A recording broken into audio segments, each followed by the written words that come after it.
Dito ay in-invite ako ng dalawang solid supporters ko na mag-trio daw kami sa solo RG at nag-request sila na i-content ko daw.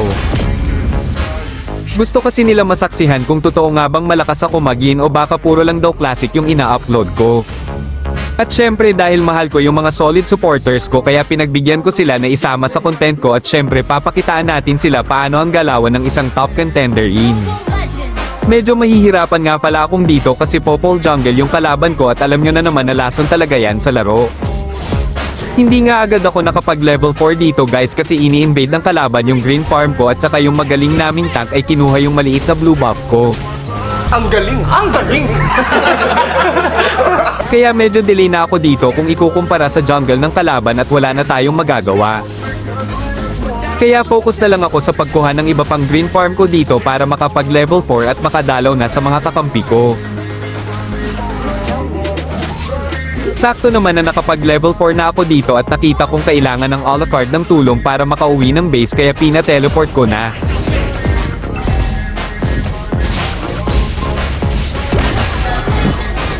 Makikipagretrahan sana ako dito sa turtle kaso naunahan ako ni Popol kaya nag-trade na lang ako dito ng dalawang hero pampalubag loob.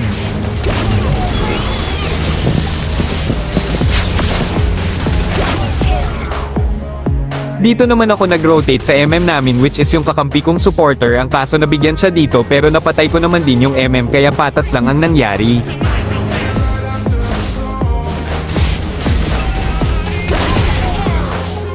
Para makabawi yung MM namin ay anabangan ko dito yung kakabuhay lang na si Clint para patayin naman ulit.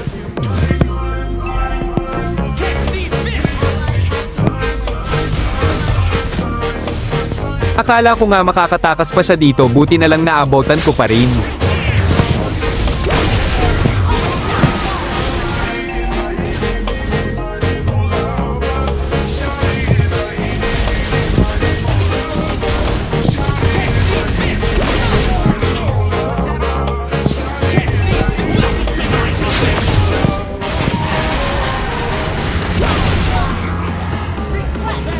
Tamang abang lang sana ako dito sa damo para bigyan itong si Clint pero wala pala kaming kaalam-alam na may backup siya dito kaya ito ang nangyari.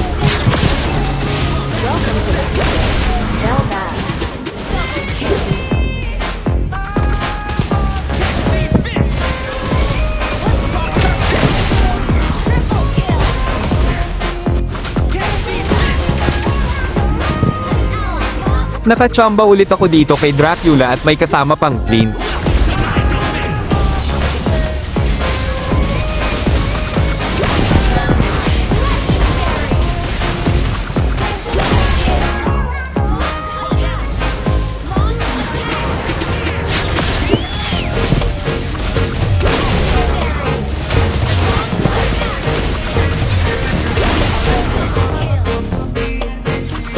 Ang ganda sana ng pagkabangga ng Johnson dito guys, sayang ang layo ko sa kanila, ubos sana sila dito.